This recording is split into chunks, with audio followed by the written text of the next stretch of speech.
objects that are 300 or 400 years old, you know, especially if you can attach them to certain individuals, that there's just a power that comes from that. If you're holding a letter, holding an object, we don't get to hold them, but if you're looking very closely at, that's just very powerful.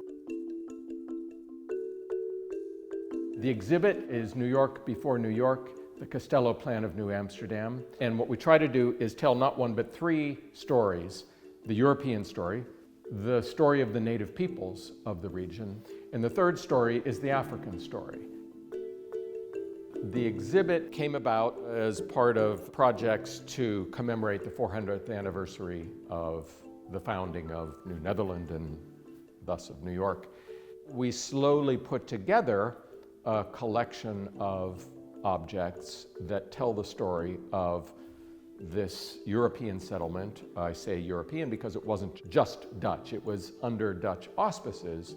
Presumably, the deed would have been executed in 1626, so 2 years after the colony was settled. What we have is a letter as part of the exhibit. The actual letter that to me it's kind of like the birth certificate of New York, because we don't have the actual deed. It is also this profound statement of colonialism. The leader of the colony at the time was a man named Peter Minuit, and he would have gone into some sort of negotiation with presumably the Lenape. Other native peoples used Manhattan as well. A couple of months after that, the ship that left Manhattan, the next ship that went back to the home country, there was a man at the dock waiting for it, a government official, and this is what they did. And he went aboard the ship and he interviewed the passengers and the captain and got all the information about what was going on in this new colony. And he writes a letter to his bosses. His name was Peter Schagen or Schagen.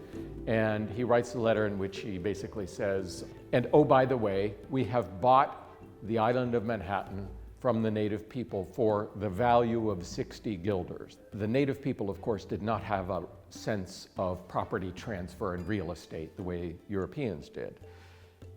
What they would have understood this arrangement as would have been something like a land use agreement. And in exchange, we'll protect each other. It was a defensive alliance. So if we're attacked, you'll help us and vice versa. The Dutch, I think by this time, they knew that the native people were going to continue using the land. And as they got stronger, they began to push the Lenape away. So what I wanted to do with the exhibit was to get some kind of Lenape involvement.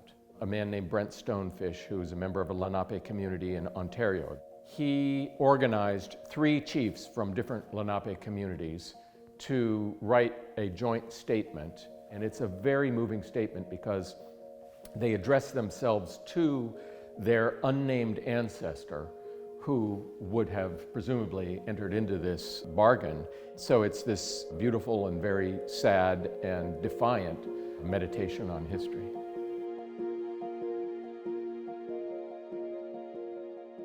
The Dutch had this sort of code of official tolerance of different religions, but they were enslaving Africans.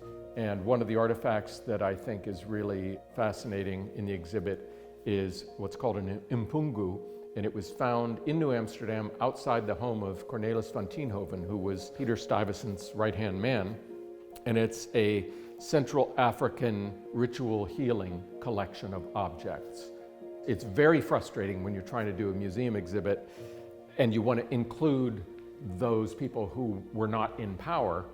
We have very little in the way of artifacts to work from. But here is something that says these people were not only here and here's proof of it, but it shows agency, it shows that they continued their own practices in the midst of hardship that we can't even comprehend.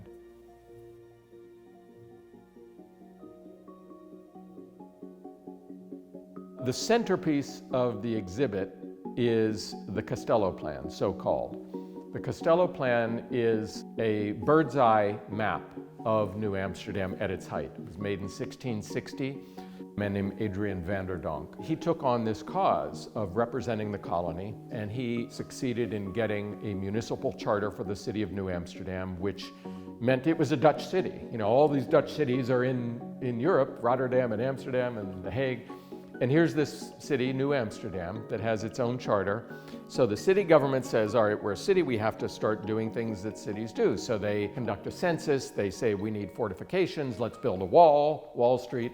And along with the census, they commissioned the surveyor, a man named Castello, to do a plan. And so he does a plan and they send it to Europe, and a cartographer there named Johannes Vingbones creates this lovely, very detailed watercolor piece of art, really, based on that plan, which is important because there are 300 odd houses in the town. I say odd because it depends on what you call a house.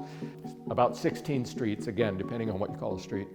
And since they conducted a census along with this, we know the names of the owners of every one of the houses. We know who lived in them at different times, who the owner sold it to next. So there's a huge amount of information packed into this. Shortly after it was created, the Archduke of Tuscany, of all people, was at that time collecting city views of places around the world. And so he presumably bought it and hung it in his villa, the Villa di Castello in Florence, which is why it's called the Castello plan. So we have it on loan from the Biblioteca Lorenziana in Florence. I wrote an op-ed in the New York Times in which I talked about my own struggle and the struggle of other organizations in New York that are trying to figure out how to grapple with this history, whether it's the 400th anniversary of the founding of New York or the 250th anniversary of the birth of the American form of government. 100 years ago, they would have just said, celebrate and we'll have a parade down Fifth Avenue. There are, I think, things to celebrate that are part of our value system. Tolerance, free trade. But it was all built on an act of dispossession. And you can't ignore the fact that once they set up this colony, which in a way was undergirded by tolerance, they began bringing in Africans and enslaving them.